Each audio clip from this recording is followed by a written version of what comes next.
Hello, everybody. Welcome to another episode of Untalked. Today's topic is your idea a good idea? You are with your host and co hosts, AJ, Maximilian, and Francesco. Today, we want to talk about if your idea is a good idea. You might have an idea in your head thinking, like, this is the thing that's going to make me rich or going to make an impact. However, we first got to know, do people really want it? Is it a necessary problem? Yeah. And will it actually make you money?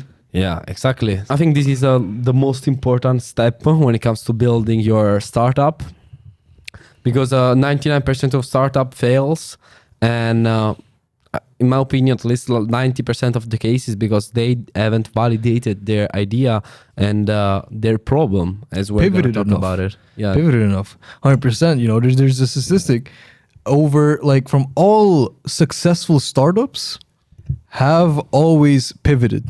Pivoted meaning changing directions in your business. Yeah. And that comes from the process of validation. Validation being verifying if your assumptions are correct. yeah, because assumptions are the mother of all fuck ups.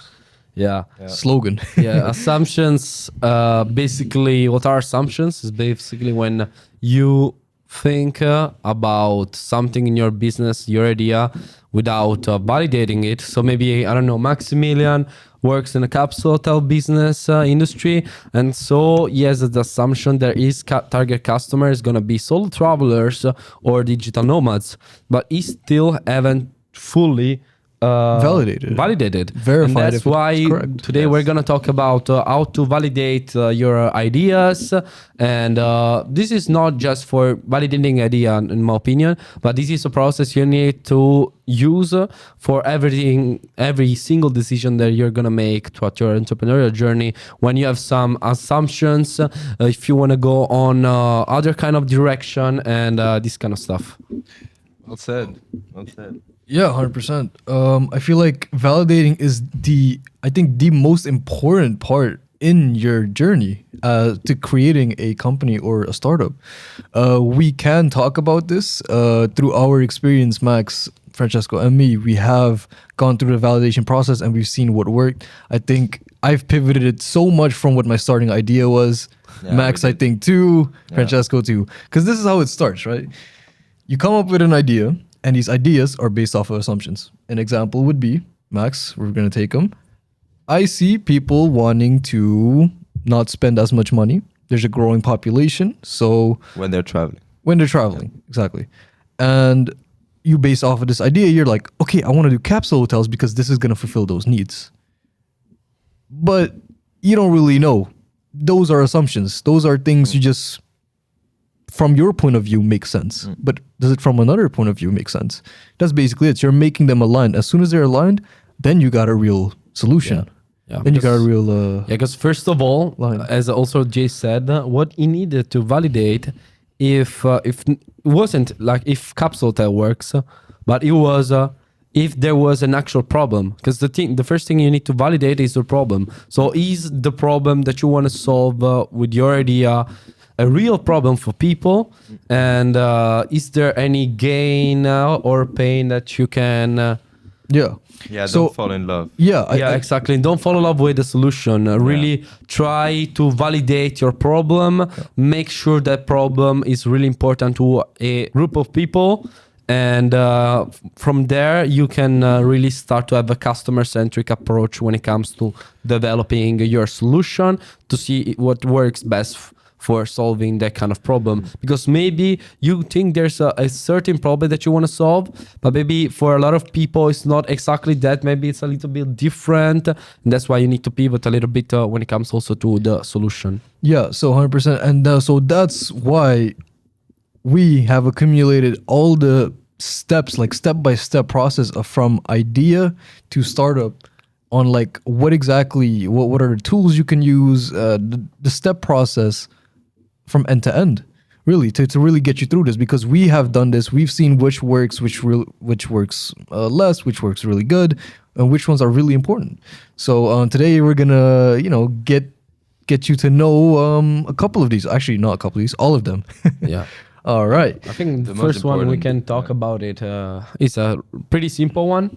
I When it comes think to again, interviewing. let's start it from like the start. Like you just got an idea, So and you how do you interview do now? people, in my Okay. opinion. So I've got an idea. Okay, how about this? Capsule Hotel. Let's create like use that. let's create like a fictive company. Okay. All right, let's generate a fictive company right now. Doesn't matter. Come on, industry doesn't Food matter. and beverage. Food and beverage, and you pick out what in food and beverage. Yeah, product, let's do a brand like a startup brand that is revolutionizing the food and beverage industry Let- with like a good protein mix, healthy Something sustainable, right? So Yeah. we're talking Yeah. sustainability. You want And to make fitness, etc. Yeah. yeah. So we're thinking a protein shake in a package. How about that? No, I have a really good one. I have a really good one. There's like this brand, which is a Create Wellness. What they've done is create creatine gummies. So it makes it Yeah, really, I saw really those. I saw simple those. Yeah. to take creatine with these simple gummies. And this way is also talking to a larger audience. A broader All right. audience. Okay, we'll take that one. So step by step process. How do we do it? Okay. Or would the process be?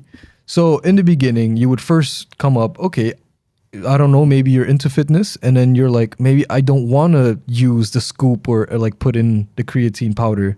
Maybe I just want to have something on the go. And you feel that pain because you're an average creatine user. You're like, oh, other people should have the same problem. Yeah. So let's validate it. Yeah, other people should have the same problem. Like, you wanted to have it less friction between it. Instead of making a whole thing, you just take a gummy and go on your way. It's fast, it's easier, and maybe it's more effective. Is it more effective?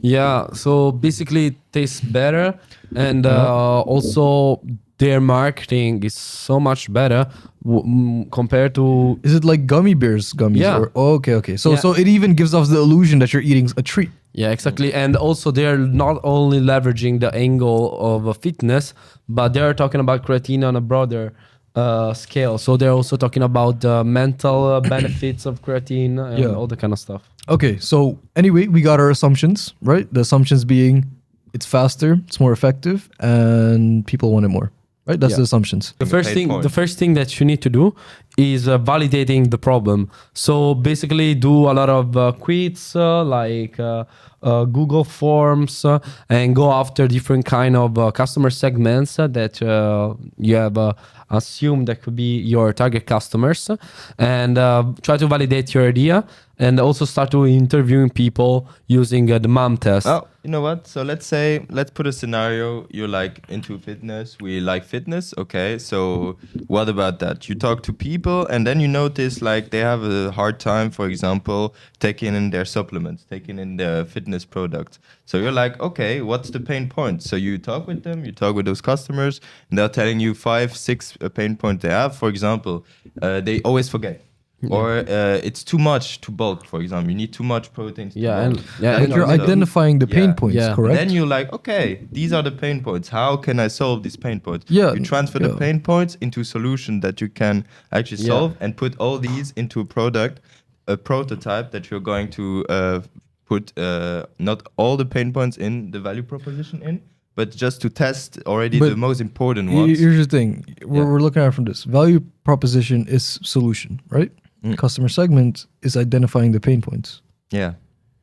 Yeah, and Yeah. when it comes to when you do all the interviewing phase, etc., what you want to do is really start to asking questions about past experiences, past actions.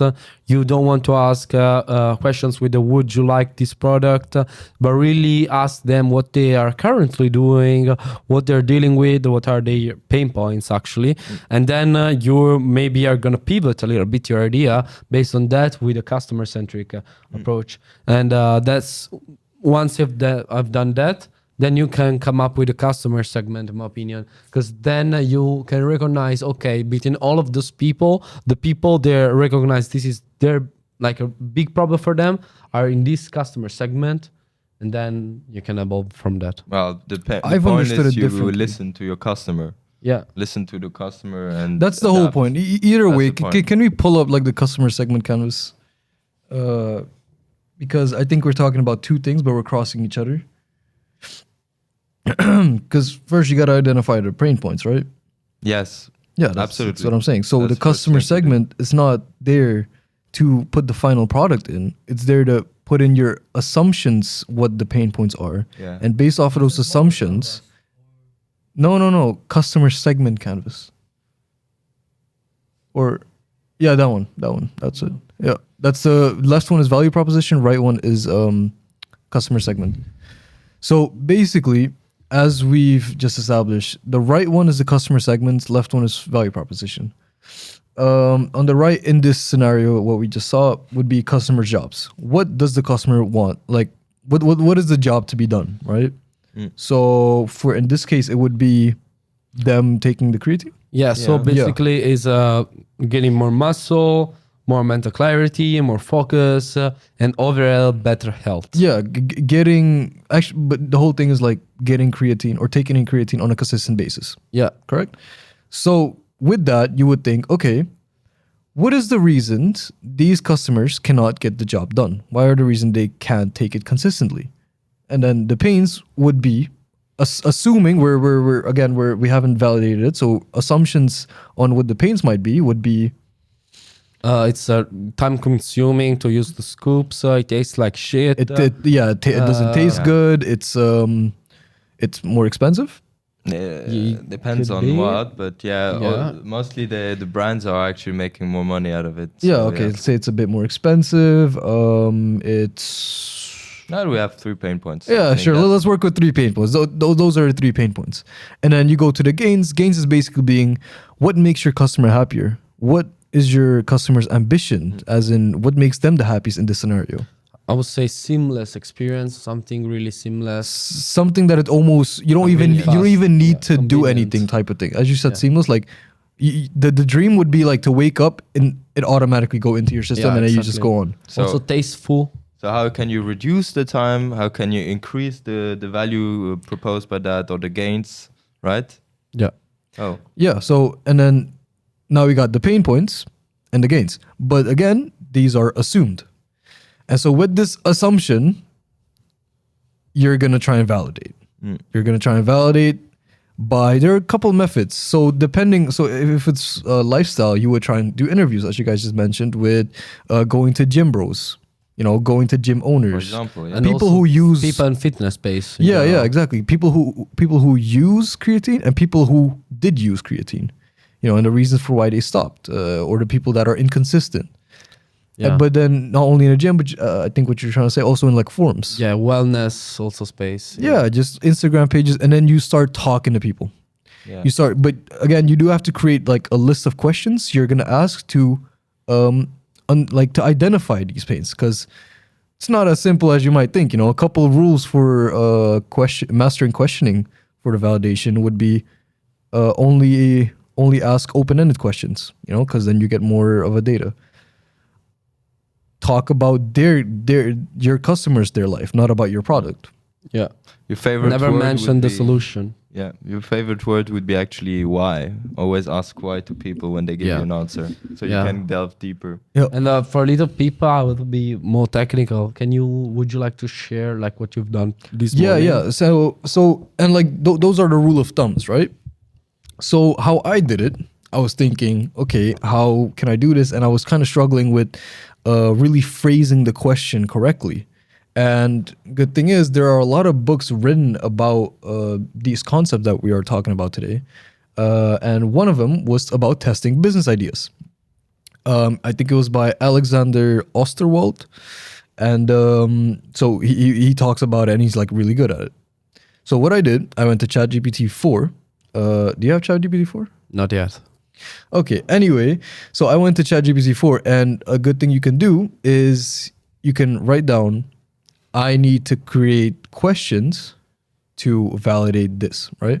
And then you explain what your business is, to who the questions are to, and from where you want to get the information. But in this case, it would be From this book. from this book, Testing Business Ideas by Alexander Wall. How would Alexander Wolsterwold Ask these create questions, create or ask these questions to these people, and then you just fill it in, and then you get like a long list of wait, actually I missed one thing.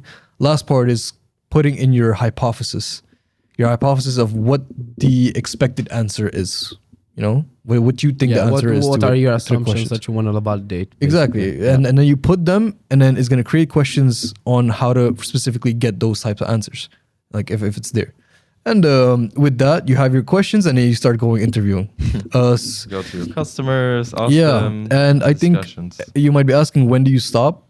Never. When you feel it's actually enough. Well, you're both right. You know, indeed, you never stop because the business is ever evolving. Evolves, But yeah. in this stage, when you think it's enough, is when you start hearing the same answers over and over. You know, when you've hit Yeah. like 7, 9, 10, and you keep hearing the same answers, then you're like, okay, it's validated.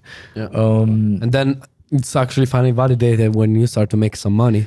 Yeah, That's what market validation means. Like when you have a product market fit. Like so that's okay. The problem is validated. The product is validated, and then it actually also matches when it comes to the economic of the world in general. So when it comes to prices, marketing, etc. Because another important thing to do that I think we should mention is that, especially at the start, it's really important once you have your problem, like once you validate your problem, to develop your minimum viable product, and then start continue to run some tests for it, for also starting to have a product market fit. Just a little thing around that. You said minimum viable product. There's like minimum viable product. If it's more like if you want to more see if you're economically, if your product is viable, and if you can actually economically There's the other one sustain it, also, yes. yeah. And then, for example, in my case, which is more customer oriented, is minimum desirable product. So more focus on if the product is more liked by your customers, but it's less watching if it's actually economically viable to, for example, scale. So Yeah. little Yeah, exactly. yeah, 100%. And I think I must mention some. So, like when you've created the solution, or when you're trying to create the solution, it's important to prototype. Okay. Oh, right. Yeah. Yeah. Okay. Sure. So basically, when you're in the customer segment, and you have, you know, you've done your assumptions on your pain points and your gains, then you're gonna create this thing, the riskiest assumption finder. You're basically gonna, so think of it like a Jenga building, right? If you remove a block from the top part, then nothing happens. Those are very low risk assumptions. You know, those are things like in this example, those are things like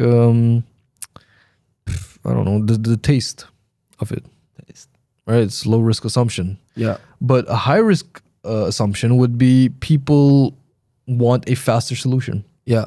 You know? Like people don't Like- like taking scoops. Yeah, essentially what it is, the definition is like, what is the thing, the assumption that could break the entire idea yeah. if like, it was validated yeah. wrong? yeah, people need creatine. That's like a higher impact. Yeah, exactly. And so what you're gonna do, one day you're gonna ideate, you're just gonna sit in a room by yourself or with someone else, and then completely clear your thoughts and get in this creativity mind space, and then start naming all the assumptions, risky, non-risky, just all of it. You put them right down the middle. So you have like a long list of assumptions. You should have like a minimum of like 20, 25.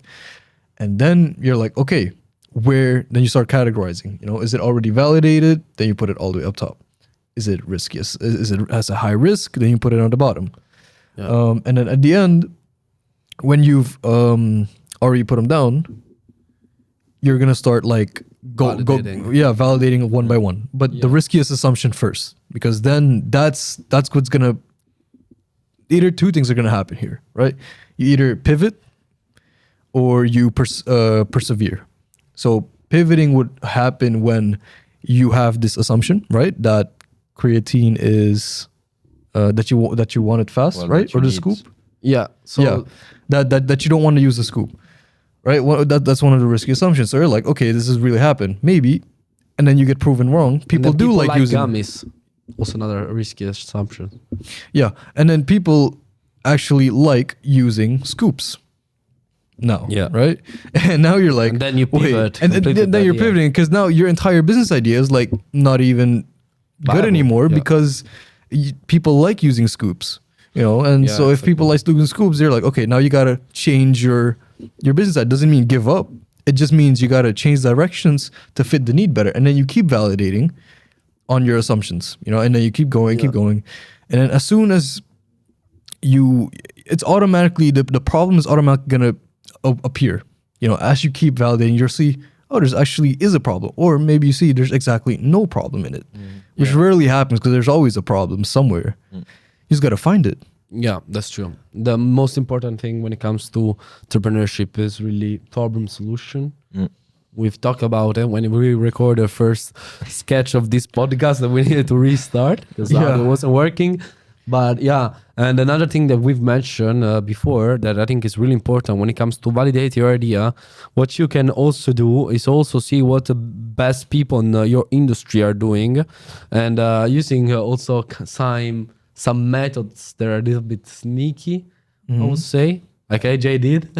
And it's inspiration. Yeah. Market. Exactly. So there's different ways to validate, right? Absolutely. On your pains or gains. Competitors, target customers. Yeah, like in this case, it was about Research. pricing. Yeah, I needed to validate, okay, what is the pricing model? You know, what or is the range I should price at? Because I had no idea. I just assumed it was 2K. That's what I assumed it was monthly. Turns out I was completely wrong. You know, I pose as a buyer, and I had certain things that I wanted to validate. You know, talking from like what are the technology vendors I have to use, what are the databases I have to use, and these things I had to know for my business. But who's like, it's such a niche thing. Who are you gonna ask? And if you just ask it, they're not gonna give it to you because then you'll become their competitor, right? So as he said, sneaky. So I posed as a a buyer then, and I spoke his language. He didn't have any doubts on me, and he gave me everything from what databases they use, the revenue model, and basically the how revenue model is quite more Exactly. expensive than he thought. and exactly how their business functions. Then turns out the revenue model was not 2K; it was 17K. Yeah. You know? So, yeah. Damn. And then what you can do is once you maybe know how stuff works in other competitors, you maybe, I think it's really crucial to have some USP, so some unique selling points. What you can do for having some more is doing some fresh watching. So really seeing online what are some trends that are affecting right now the industry. Yeah. Short-term So like trends. like fresh trends and start to leverage them for the start and having that first boost for validating even faster your startup and your business. Yeah, I agree, and I definitely think there are different ways. I think we cleared the customer segment, right? Yeah. Yeah. We talk about Mr. Smart Canvas. So once you have everything, so once you have validated, then you always need to look at the bigger picture of your business. But that's later. That's later because you gotta first fill in the canvases. Yeah. Because then you gotta go to value proposition. Oh yeah, value proposition. Yeah. So basically now with the customer segment, when you have validated it, you then have a clear overview of what the problem is. And then with the problem, you also see, how to fix it. And as he said, with the fresh watching and trend watching, did we talk about trend watching yet? Fresh watching. Fresh watching. Only fresh watching. So trend watching is where you look at like macro trends, meso trends, and like micro trends. And for example, a trend in Latin America right now, because of the economic recession, a lot of companies or financial institutes or casinos want a more cost-effective solution. Because prices are going crazy to even like economically recover from the COVID pandemic too. So. For example, in my case, I would have to lower the revenue model because the 70K is too high for them. So I would have to compensate with different things to try and make them want it. But that's a whole different story in itself. We're talking only about the customer segment here. Yeah. So when you've validated it, you're like, okay, now we're gonna create a solution. So bottom one is pain relievers, product services, gain creators. Basically what that means, pain relievers, is see the pains by the customer segment How You're can you bas- fix that? Hmm? How can you basically fix the pains? Like, Yeah, exactly. How can you address those pains, like to make them non-existent? You know, for example, one of the pains for the thing were like for me, like the pain. no, is for the fictive company. for the fictive company could be hard It wa- gain. It was about the scooping, right? Yeah. Let's say we validated, and that's one of the pains, scooping. So one of the pain relievers would be like, okay, instead of scooping, what is easier? What is faster? Gummies. gummies. Yeah. More tasteful. Make them- Something them. that just goes in, right? And then other things were, it Also was muscle growth. it didn't taste right. Yeah, right? also it, the taste, It wasn't yeah. good. So what did they do? Let's add flavor to it. So now it's something you eat with flavor. Okay, interesting. What are the other pain points? muscle growth, Muscle mental growth. sharpness. And then you're like, okay, how can we make sure that it's has more muscle growth and more mental sharpness? You put that in, right? Now you have your pain relievers. And so how would you like put that in a product and service? So now you have these three pictures. So it has to taste good, it has to be something you just eat, and it has to be and then effective. you come up with a solution. So gummies, basically. And then, yeah, and you combine those three and you start thinking, okay, how am I combining these things into one? Aha, Yeah. gummies, something like that. And then like, okay, let's do gummies. So you put down gummies as your form of product. And then you have idea because But the it's game already validated. Exactly. Now you have an idea. But the grain creators, this is the difference between you and and what makes you great. You know, between good and great, that's the difference, gain creators. So with gain creators, you're gonna look at what your customer gains were. What were the customer gains? Well, muscle, Muscle sharpness. growth, sharpness, and that kind of stuff. Yeah. Okay. Okay, see, so I think you put the yeah. gains at the yeah. pains. Okay. Never mind, he said that then. So we're just gonna slap that on the gains. So the gains would be better, more muscle, more sharpness. And then as we said, you're gonna make sure that they're there at the gain creators. Yeah. Now you have a product that not only relieves the pains, but also does it beyond expectations. Yeah, I would like to also add something to that because when people are starting their startup, most of them just focus on gain creators. So what can they add from people? But they don't know that when it comes to human psychology, people care more about the pain relievers rather than gain creators. I noticed something you told about the watch. The fact is that people are we all have the same brain, right? And when it comes to our brain and human behavior, there are certain things that are more important than others. Yeah. And these are, for example, the emotional connection that you have with something. For example, this watch. You don't want any other watch than the watch you lost because your memories and your emotions are attached to this watch. Exactly. Right. Secondly, you also have the fact you want to be in a group or feel accepted. And feel comfortable because you're already comfortable with what you already have. And Yes. that's why You're accustomed to it. yeah, and you You're being would feel comfortable. uncomfortable if you wouldn't have it. That's Yeah. why I'm talking about you'd rather choose to still have something rather have something more. In most of the cases, like we as entrepreneurs are not that much in that mindset because we always strive for more and gain, etc. But most people just want to be as much comfortable as possible in their situation and they wanted to keep it that way. Oh, yeah. Yeah, they don't want And change. the third one is actually the urgency feeling you get when you can lose something.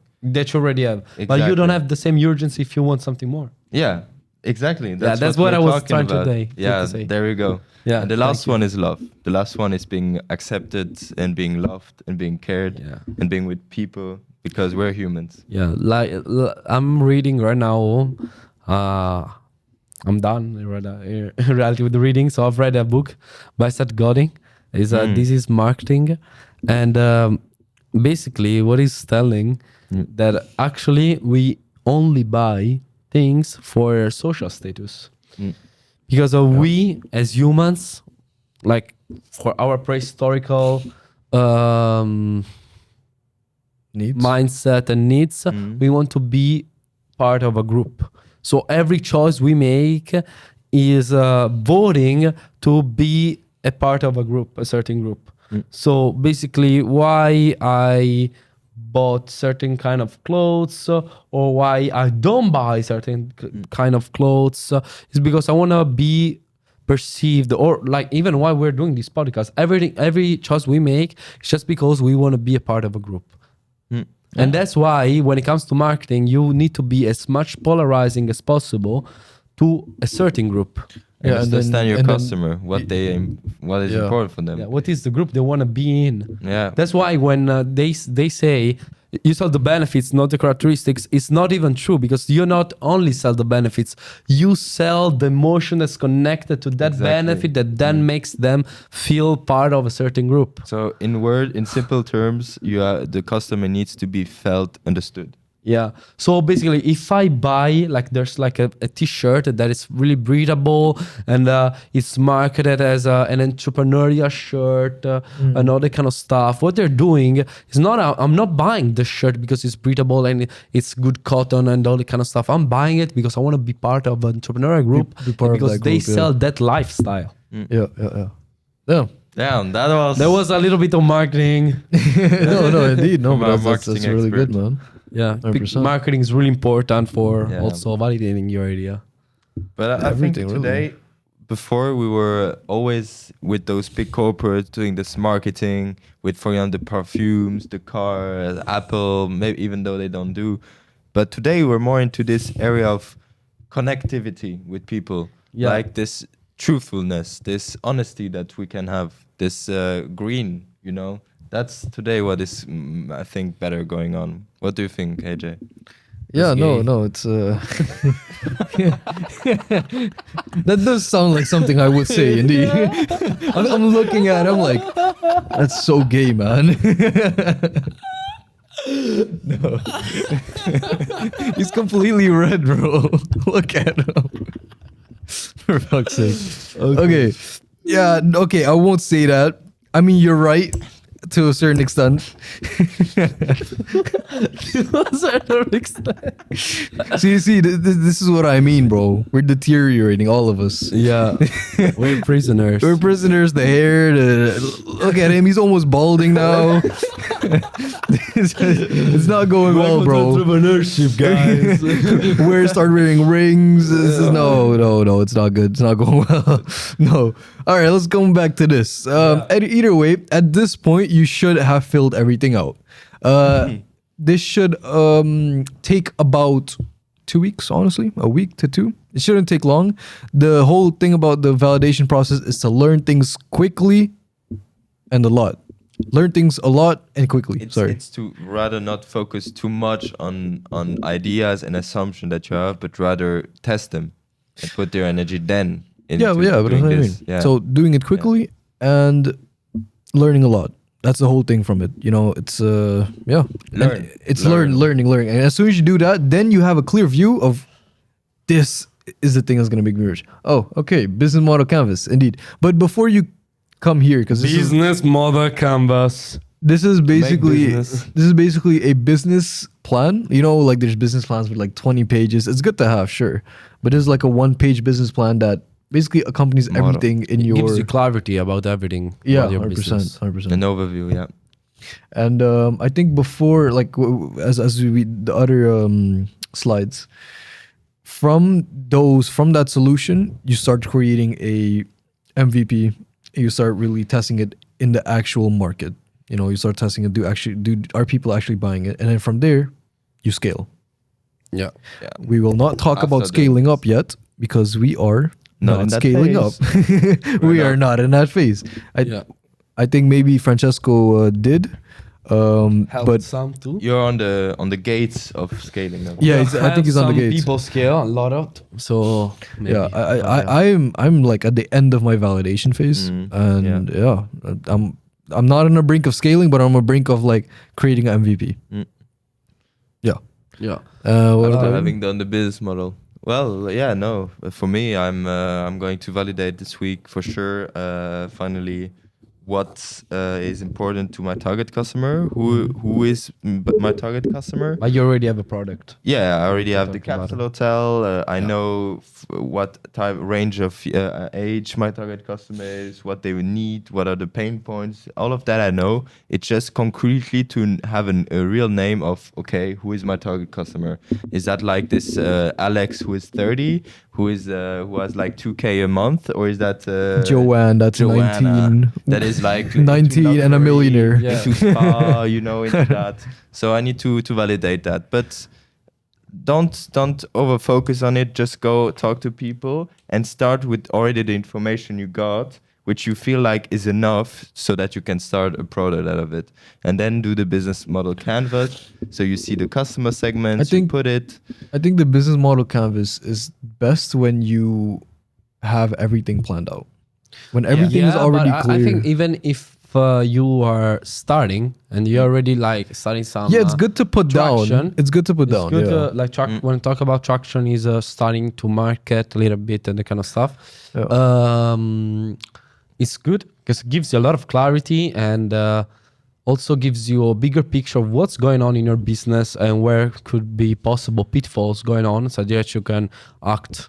And don't upon forget, you're pivoting. So don't Yeah, worry. you're It's going to pivoting change. constantly. So this is gonna change. Like when you make it the first time, it's changing constantly. Like Yeah. Yeah. it could change in a day, and the next other day next to that, it can change again. So it's constant. It's ever evolving. But as Francesco also said about validating constantly, you're constantly validating. So even when you've scaled and you've brought your product to the market or service, at a certain point, needs are going to change. At a certain point, there's going to be small shifts happening, and if you don't grab onto it, you're going to fail. Like when it comes Like, when there are more trends or Yeah. like also like Amazon did that we talked before. Exactly. You recognize that looking at the model canvas, that some key resources in the IT. So they said, okay, let's try to focus a little bit on that. And that's Yeah. what AWS. So essentially, how it happened is they of course they filled out the entire thing, and they wanted to create new revenue streams, but they didn't know how. So what they did, they removed everything from value propositions channels. They removed everything, and only left the key resources. And the key resources they had IT infrastructure. So what did they do? They started brainstorming on how to build out from those key resources to everything else. Yeah, And that's how they found out about AWS. And to this day, it's now the majority of their revenue comes from AWS. Yeah. Like if I'm correct, it's like 60 to 70%. Yeah. Shall we talk about a little bit more in detail the different Sure. parts? Customer. Just like a short segment. definition of them, right? So here we have customer segments. Then we have customer relationships. So where we are in touch with our customers. Like So how you for maintain the example- relationship. Yeah, Whether like that customer be support, feedback loop. yeah, this kind of stuff. Channels. So what are your sales channel, online, retail, the kind of stuff. Value propositions. What As do we you just actual explained. offer like Like what are the pains and gains, etc. Well, the value proposition is more like what are Yeah. the solutions you give. Yeah, what are the solutions? The pain points are in the customer segment Yeah, as we identified just now. Then key activities. That's sounds your by business itself, needs of to your- be doing. It's just the operational day-to-day things. Exactly, and the key resources.